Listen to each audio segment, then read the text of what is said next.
ಆತ್ಮೀಯ H16 news, ನಾನು ನಿಮ್ಮ MI ಅಥವಾ ಮಲ್ಲಪ್ಪ ಜೋತಾರ. ಆದಮೇಲೆ ಈಗಾಗಲೇ ನೀವು BJPಯಲ್ಲಿ ಜಗಳವನ್ನು ತಾರಕಕ್ಕೆ ಮುಟ್ಟಿದ್ದನ್ನು ನೋಡಿದ್ದೀರಿ.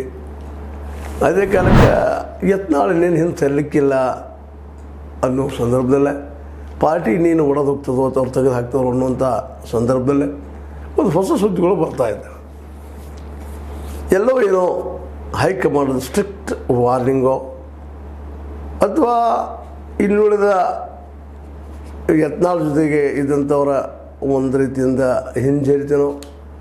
ಯಾಕೆಂದರೆ ರಾಷ್ಟ್ರಮಟ್ಟದ ಪಕ್ಷ BJP, ಅದರಲ್ಲಿ ತರದಾದ ಹಿಡಿತಗಳಿದ್ದಾವೆ. ಮೋದಿ ಮತ್ತು ಶಾರ್ ಅವ್ರ ಹಿಡಿತ, ಅದರಲ್ಲೂ ನಮ್ಮ ಯತ್ನಾಳರ ಒಂದು ರೀತಿ ಅದಕ್ಕೆ ಏನು ಶಬ್ದ ಬಳಸ್ಬೇಕು ಅದು ಹೇಳಿದ್ರೆ ಕಷ್ಟ ಆಗ್ತದೆ, ಅಂಥ ಶಬ್ದಗಳನ್ನ ಬಳಸಿದಂಥದ್ದು. ಹೀಗಾಗಿ ಏನಪ್ಪ ಅಂತಂದ್ರೆ ಯತ್ನಾಳರ ಬಗ್ಗೆ ಯಾರಿಗೂ ಒಳ್ಳೆಯ ಅಭಿಪ್ರಾಯ ಬರಲಿಕ್ಕೆ ಸಾಧ್ಯ ಇಲ್ಲ ಅನ್ನುವಂಥ ಪ್ರಸಂಗ.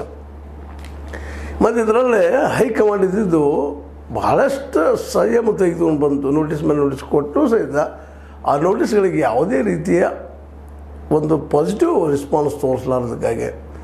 ಮತ್ತು BJP ಅಂತ ಗೊತ್ತದ, ಈ ದೇಶದ ಎಲ್ಲ ಪಕ್ಷಗಳದ್ದು ಗೊತ್ತದ ನಿಮಗೆ ಆಂತರಿಕ ಪ್ರಜಾಪ್ರಭುತ್ವ ಅಲ್ಲಿಲ್ಲ, ಇಲೆಕ್ಷನಲ್ಲಿ ಆಗುವುದಿಲ್ಲ ಅನ್ನೋದು ಭಾಳಷ್ಟು ಜನ ಅಭಿಪ್ರಾಯ ಆಗಿತ್ತು. ಮತ್ತು ಕೊನೆಗೆ ಹಂಗಾಯಿತು. ಹೈಕಮಾಂಡ್ ಹೇಳಿದ ನೋಡ್ಕೊಳ್ಬೇಕು ಅಂದಾಗ ಅದು ಅಸಾಧ್ಯ ಅನ್ನುವಂಥ ಬಂದಿತ್ತು, ಆಗುವುದಿಲ್ಲ ಅನ್ನುವಂಥ ಮಾತು ಬಂದಿತ್ತು. ಕೊನೆಗೆ ಏನೋ ಯಾಕೋ ಒಂದು ಸ್ವಲ್ಪ ಹಿಂಸರಿದ್ರು ಯತ್ನಾಳರು, ಹಿಂಸರದ ಮೌನಕ್ಕೆ ಜಾರಿದರು. ಏನೋ ಅವ್ರಿಗೆ ಆಸೆ ತೋರಿಸಿರ್ಬೋದು, ಅದು ಇದು ಆಗಿರ್ಬೋದು. ಬಟ್ ಅವರ ಮಾನಸಿಕ ಸ್ಥಿತಿ ನೋಡಿದಾಗ ಸಹಜವಾಗಿ ಯಾರಿಗಾದ್ರೂ ಅನಿಸ್ತದೆ ಇವ್ರನ್ನ ಹಿಂಸರಿಯೋದಿಲ್ಲ, ಪಕ್ಷದ ಹೊರಗೆ ಹೋಗುವಂಥ ಸಾಧ್ಯತೆಗಳಿದ್ದಾವೆ ಭಾಳಷ್ಟು ಎಲ್ಲರೂ ಮಾತಾಡ್ತಾಯಿದ್ರು.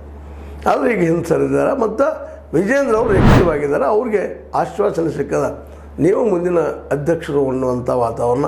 ಹೀಗಾಗಿ ತಮ್ಮೊಂದಿಗೆ ಒಂದಿಷ್ಟು ಮುನಿಸ್ಕೊಂಡಂಥ ಆರ್ ಅಶೋಕರನ್ನ ವಿಶ್ವಾಸ ತೆಗೆದುಕೊಂಡ ಅವ್ರ ಜೊತೆ ನೀವು ನಮ್ಮ ನಾಯಕರನ್ನು ವರ್ತನೆ ಮಾಡ್ತಾ ಹೊರಟಿದ್ದಾರೆ. ಹೀಗಾಗಿ ಈ ಎಲ್ಲ ದಿಶೆಯಲ್ಲಿ ಒಂದಿಷ್ಟೇನೋ ವಿಜೇಂದ್ರ ದೃಷ್ಟಿ ಇಟ್ಕೊಂಡು ಪಾಸಿಟಿವ್ ಆಗಿ ಎಂಡ್ ಆಗಿದೆ ಕೆಲಸ. ಇನ್ನು ಕಾಂಗ್ರೆಸ್ಗೆ ಎಷ್ಟು ಸಾಧ್ಯವೋ ಅಷ್ಟು ಮುಗಿಬೀಳುವಂಥ ಕೆಲಸ, ಅದನ್ನು ವಿರೋಧಿಸುವಂಥ ಕೆಲಸ, ಹೋರಾಡುವಂಥ ಕೆಲಸ ವಿಜೇಂದ್ರ ಅವರ ಮುಷ್ಟು ತೆಗೆದುಕೊಳ್ತಾರೆ ಅಂತ ಅನಿಸ್ತದೆ. ಯಾಕೆಂದರೆ ಎಲ್ಲರ ಸಹಕಾರದ ಜೊತೆಗೆ ಇನ್ನೊಂದು ಮೂಲಗಳ ಪ್ರಕಾರ ಯಡಿಯೂರಪ್ಪನವರು ತಮ್ಮ ಹಳೆ ಮಿತ್ರರು ಒಂದು ಮೂರನೇ ಫ್ರಂಟ್ ಹೊಂದಿತ್ತಲ್ಲೇ BJP ಒಳಗೆ, ಅವರನ್ನು ವಿಶ್ವಾಸ ತೆಗೆದುಕೊಂಡ ಅವರಿದ್ದವರು ಇವ್ರಿಗೆ ವಿರೋಧಿ ಆಗದಂಗೆ ನೋಡ್ಕೊಂಡು ಬಂದರು ಅನ್ನೋಂಥ ಸುದ್ದಿಗಳು ಇದ್ದಾವೆ.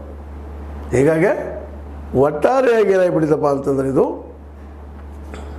ಒಂದು ಸುಖಾಂತ ಕಾಣುವಂಥ ಹಂತಕ್ಕೆ ಬಂದದಂತ ಒಂದೆಲ್ಲ ಮಾಧ್ಯಮಗಳಲ್ಲಿ ದೊಡ್ಡ ಚರ್ಚೆ ನಡೀತಾ ಇದೆ. ಯತ್ನಾಳ್ ಹಿಂದೆ ಸರಿದ್ರು ಅನ್ನುವಂಥ ಮಾತು ಅದರಲ್ಲೂ, ಮತ್ತು ಅದರಲ್ಲೂ ಗೋಧಿ ಮೀಡಿಯಾಗಳಂತ ಇನ್ನಷ್ಟು ಜೋರಾಗಿ ಅದು ಅದ್ರ ಬಗ್ಗೆ ಚರ್ಚೆಗಳು ಮಾಡ್ತಾ ಇರೋದು. ಇದರಲ್ಲಿ ಯಡಿಯೂರಪ್ಪ ಅವರ ಒಂದು ಜಾಣ್ಮೆ, ಸಂಯಮ, ಮತ್ತು ನಿಜವಾಗಿ ವಿಜೇಂದ್ರ ಅವರು ಸಂಯಮನ ಅನ್ನಬೇಕು. ಯಾಕಂದರೆ ಅಂಥ ವಯಸ್ಸಿನವ್ರೇನಲ್ಲ, ಆದರೂ ಸಾಧ್ಯಷ್ಟು ಮಟ್ಟಿಗೆ ತಮ್ಮನ ಮೇಲೆ ತಾವು ಕಂಟ್ರೋಲ್ ಹಿಡ್ಕೊಂಡು ಹೋಗೋದು ಕಾರಣ ಅವ್ರ ತಂದೆಯವರಾಗಿರ್ಬೋದು. ಯಾಕೆಂದರೆ ರಾಜಕಾರಣದಲ್ಲಿ ಸಹನೆ ಅನ್ನೋದು ಭಾಳ ಮಹತ್ವದ ಇರ್ತದೆ. ಸಿಟ್ಟಿನ ಅಥವಾ ಮುಗಿನ ನೀರಕ್ಕೆ ಯಾವುದು ವಿಚಾರಗಳನ್ನು ವಿಚಾರ ಮಾಡಬಾರ್ದಾಗಿರ್ತದೆ. ಯಾಕಪ್ಪ ಅಂತಂದ್ರೆ ನಾವು ಅಂದ್ಕೊಂಡಂಗೆ ಎಲ್ಲ ನಡೀತಾ ಇರೋದಿಲ್ಲ, ಎಲ್ಲ ಆಗೋದಿಲ್ಲ. ಯಾಕಂತಂದ್ರೆ ರಾಜಕೀಯ ಹಂಗಿರ್ತದೆ, ಆಗೋದೊಂದು ಮತ್ತೊಂದು ಅಂತ. ಈ ಎಲ್ಲ ದಿಶೆಯಲ್ಲೇ ಇವತ್ತು ಯಡಿಯೂರಪ್ಪನವರ ಮಗ ವಿಜೇಂದ್ರ ಇನ್ನು ಪಾರ್ಟಿ ಹ್ಯಾಂಡಲ್ ಮಾಡುವೆಲ್ಲ ಸಾಧ್ಯತೆಗಳಿದ್ದಾವೆ. ಒಂದು ರೀತಿಯಿಂದ ಪಾರ್ಟಿ ಒಡಿಲಾರದು ಉಳಿತಲ್ಲ ಅನ್ನುವಂಥ ಸಂತೋಷ ಭಾಳಷ್ಟು ಹಿರಿಯ ನಾಯಕರಲ್ಲಿ ಉಳಿದದ ಇವತ್ತು.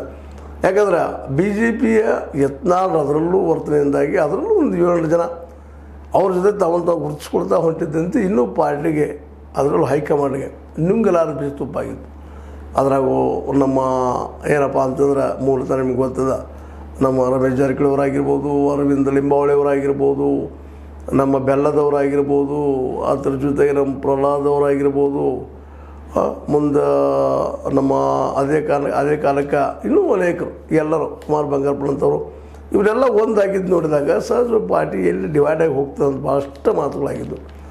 ಆದರೆ ಇವತ್ತು ಅವೆಲ್ಲ ಆಗಲಾರದೆ ಇನ್ನು ಹೊಸ ರೀತಿಯಾದಂಥ ಒಂದು ಮಾತುಗಳ ಏನು ಕೇಳಿ ಬರ್ತಾಯಿದ್ದವು. ಅದರಲ್ಲೂ ಯತ್ನಾಳರದ್ದು ಸಹಿತ ಯತ್ನಾಳರಿಗೂ ಈಗೇನೋ ಅನಿಸಿರ್ಬೋದು ಮೋಸ್ಟ್ಲಿ, ಇಲ್ಲ ನಾ ಲಿಂಗಾಯತರ ಲೀಡರ್ ಆಗಿ ಬೆಳಿಲಾರ್ದಿದ್ದು ತಪ್ಪೇನೋ ಅನ್ನೋ ಕಾರಣಕ್ಕಾಗಿ.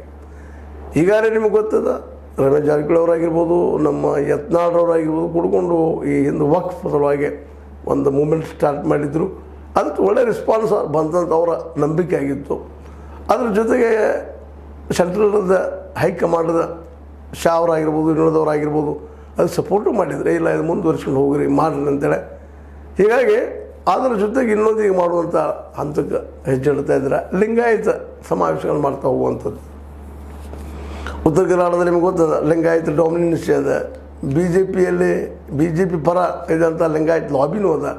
ಹೀಗಾಗಿ ಲಿಂಗಾಯತರ ವಿಶ್ವಾಸವನ್ನು ಗಳಿಸ್ಕೊಳ್ಳುವಂಥ ಪ್ರಯತ್ನ ಮಾಡೋ ಸಲುವಾಗಿ ಈ ಸಲ ಯತ್ನಾಳ್ ಮುಂದೆ ಹೆಜ್ಜೆ ಇಡ್ತಾರೆ ಅಂತೇಳಿ ಸುದ್ದಿಗಳು ಬರ್ತಾ ಇದ್ದಾವೆ.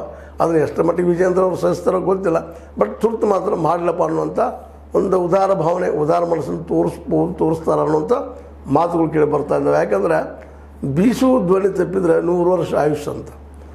ಈ ನೆಲೆಯಲ್ಲೇ ಇವತ್ತು ಈ ಎಲ್ಲ ಡೆವಲಪ್ಮೆಂಟ್ಗಳಿಂದಾಗಿ ಬಿ ಜೆ ಪಿಗೆ ಒಂದು ರೀತಿ ಮಗ್ಗಲು ಮುಳ್ಳಾದಂಗೆ ಆಗಿದ್ರು ನಮ್ಮ ಯತ್ನಾಳ್ ಅವರ ಒಂದು ಹಿಂಜರಿತ, ಒಂದು ಹಿನ್ನಡೆ ಏನಪ್ಪ ಅಂತಂದರೆ ಇವತ್ತು ಬಿ ಜೆ ಪಿಯಲ್ಲೇ ಒಂದು ಸುಖಾಂತ ಆಗುವಂಥದ್ದು. ಜೊತೆಗೆ ಯಡಿಯೂರಪ್ಪನವರು ತಮ್ಮ ನಂತರ ತಮ್ಮ ಮಗನಲ್ಲಿ ಮಾಡಬೇಕು ಅನ್ನುವಂಥ ಏನು ಹಠ ಇತ್ತು, ಅದು ಯಶಸ್ವಿ ಆಗುವ ಎಲ್ಲ ಸಾಧ್ಯತೆಗಳು ಕಂಡು ಬರ್ತಾ ಇದ್ದಾವೆ.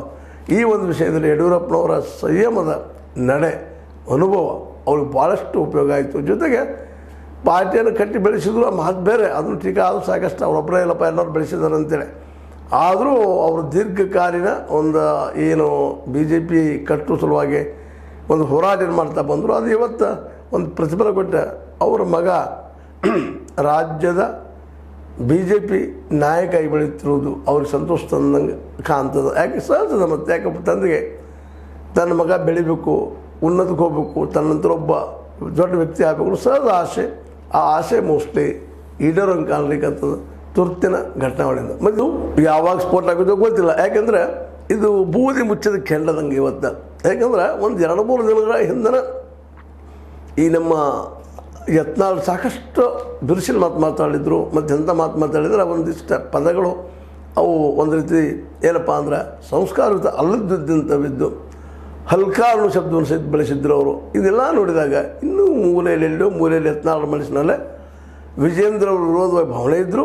ಸಂದರ್ಭ ತಕ್ಕಂಗೆ ಇವತ್ತಿನ ಅನಿವಾರ್ಯತೆಯಿಂದ, ಹೈಕಮಾಂಡದ ಪ್ರಭಾವದಿಂದ ಮತ್ತು ತಮ್ಮ ಶಕ್ತಿ ಇನ್ನು ಮೀರಿದ ಅನ್ನೋದು ಅರ್ಥ ಆಗಿ ಮತ್ತು ಹೊಸ ಪಕ್ಷ ಕಟ್ಟೋದ್ರ ಸುಲಭದ ಮಾತಲ್ಲ, ಹೊರಗೆ ಹೋಗೋದು ಸುಲಭದ ಮಾತಲ್ಲ. ಯಾಕಂದ್ರೆ ಇವರು ಸಲುವಾಗಿ ಕಾಂಗ್ರೆಸ್ ಬಾಗಿಲು ಬಂದಾಗ್ಯದ. JDS ಅಂತಿ ಕರ್ನಾಟಕದಲ್ಲಿ ನಿಧಾನಕ್ಕೆ ನಾಮಾವಶೇಷ ಅವು ಬಂದದೇನೋ ಅನ್ನುವಂಥ ವಾತಾವರಣದ. ಮತ್ತು ಹೋಗುವುದು ಎಲ್ಲೇ ಹೊಸ ಪಕ್ಷ ಕಟ್ಟೋದಂತೆ ಅಸಾಧ್ಯದ ಮಾತಂದ್ರೂ ಅಡ್ಡಿ ಇಲ್ಲ. ಈಗಾಗಲೇ ನಮ್ಮ ಕರ್ನಾಟಕದಲ್ಲೇ 3ನೇ ಪಕ್ಷ ಕಟ್ಟಲಿಕ್ಕೆ ಹೋಗಿ ಎಲ್ಲರೂ ಸೋತಿದ್ದಾರೆ. ಎಂಥ ಒಂದು ನಿಮಗೆ ಗೊತ್ತದ ವಿಜಯ ಸಂಕೇಶ್ವರ್ ಅವರು ಇದು ಕನ್ನಡ ಪಕ್ಷ ಕಟ್ಟೆ ಎಂಥ ಪತ್ರಿಕೆಯಲ್ಲಿ ಯಶಸ್ವಿ ಆದಂಥವ್ರು ಅಲ್ಲಿ ಫೇಲ್ಯೂರ್ ಆಗಿದ್ದರು ಅನ್ನೋದನ್ನು ನಾವು ಗಮನಿಸಿದಾಗ ಸಹಜವಾಗಿ ನಾವು ಇವತ್ತು ಈ ಎಲ್ಲ ನೆಲೆಯಲ್ಲಿ ವಿಚಾರ ಮಾಡಬೇಕಾಗಿದೆ. ಯತ್ನಾಳ್ ತೆಗೆದುಕೊಂಡಂಥ ಅವ್ರ ಹಿಂದೆ ಅನಿಸ್ಬೋದು ಇವತ್ತು ಒಂದು ರೀತಿ ಏನೋ ಮನಸ್ಸಿಗೆ ನೋವು ಆಗ್ಬೋದು, ಬಟ್ ಅದು ಅವರ ರಾಜಕೀಯ ಭವಿಷ್ಯದ ದೃಷ್ಟಿಯಿಂದ ಒಳ್ಳೆಯದು. ಯಾಕಂದರೆ ವಿಜೇಂದ್ರ ಅವ್ರ ಹಿಂದಿರುವಂಥದ್ದು ಯಾರಪ್ಪ ಅಂದರೆ ಯಡಿಯೂರಪ್ಪನವರು ಗೊತ್ತಿರಲಿ. ಯಡಿಯೂರಪ್ಪ ಕರ್ನಾಟಕದಲ್ಲೇ ಬಿ ಜೆ ಪಿಯಲ್ಲಿ ಅಸಾಮಾನ್ಯವಾಗಿ ಬೆಳೆದಂಥವರು ಮತ್ತು ಅವ್ರ ಮಟ್ಟದ ನಾಯಕ ಹಿಂದಿದ್ದರು. ಕೆ ಸುಬ್ಬಯ್ಯನಂಥವ್ರು ಇದ್ದರು, ಶಿವಪ್ಪನಂಥವ್ರು ಇದ್ದರು, ಅನೇಕರಿದ್ದರು. ಆದರೆ ಅವರಾರೂ ಇವರನ್ನು ಬಿಟ್ಟು ಮಾಡಲಿಕ್ಕೆ ಆಗಿರಲಿಲ್ಲ. ಸ್ವತಃ ಅನಂತಕುಮಾರ್ ಅವರಿಗೂ ಸಹಿತ ಈ ಎಲ್ಲ ನೆಲೆಯಿಟ್ಟುಕೊಂಡು ಇವತ್ತು ನಮ್ಮ ಯತ್ನಾಳ್ ಒಂದು ಹೆಜ್ಜೆ ಹಿಂದೆ ಸರಿದಿದ್ದು ಅವರಿಗೂ ರಾಜಕೀಯ ಲಾಭ. ಜೊತೆಗೆ ವಿಜೇಂದ್ರ ಅವ್ರಿಗೆ ಅದರಲ್ಲೂ ತಮ್ಮ ತಂದೆ ಕಂಡಂಥ ನನಸು ಮಾಡುವಂಥ ದಿಶೆಯಲ್ಲಿ ಮುಂದುವರೆದಿದ್ದಾರೆ.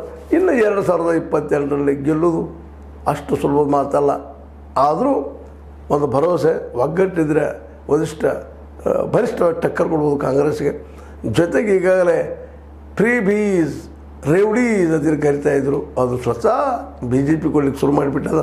ಹೀಗಾಗಿ ವಿರೋಧಿಗಳಿಗೆ ಅಂದರೆ ಬಿ ಜೆ ಪಿ ವಿರೋಧಿಗಳಿಗೆ ಮುಂದಿನ ಚುನಾವಣೆ ಅಂದರೆ ಕರ್ನಾಟಕದಲ್ಲಿ ಕಾಂಗ್ರೆಸ್ ಮುಂದಿನ ಚುನಾವಣೆ ಗೆಲ್ಲೋದು ಭಾಳ ಕಷ್ಟದ ಕೆಲಸ ಅಂತೇಳಿ ಈ ಸಂದರ್ಭದಲ್ಲಿ ಅನಿಸ್ಲಿಕ್ಕತ್ತದ. ನೋಡೋಣ ನಾಳೆ ಏನಾಗ್ತದೆ. ಯಾಕಂದ್ರೆ ರಾಜಕೀಯ ಪ್ರತಿದಿನವೂ ಒಂದು ಹೊಸ ರೂಪ ಪಡ್ಕೊಳ್ತಾ ಹೋಗ್ತಾ ಇರ್ತದೆ ಅಂತ ಹೇಳ್ತಾ, ಇದು ನಿಮ್ಗೆ ಲೈಕ್ ಆಗಿರ್ಬೋದು. ಲೈಕ್ ಮಾಡಿ, ಶೇರ್ ಮಾಡಿ, ಕಮೆಂಟ್ ಮಾಡಿ. ಜೊತೆಗೆ ಸಬ್ಸ್ಕ್ರೈಬ್ ಆಗೋದು ನಿಲ್ಲಿಸೋಕೆ ಹೋಗಬೇಡ್ರಿ. S16 ನ್ಯೂಸ್ ಅರ್ಥಾತ್ ಹೇ ಸೀತಾರಾಮ ಸತ್ಯದ ಕೈಗನ್ನಡಿ ವಂದನೆಗಳು.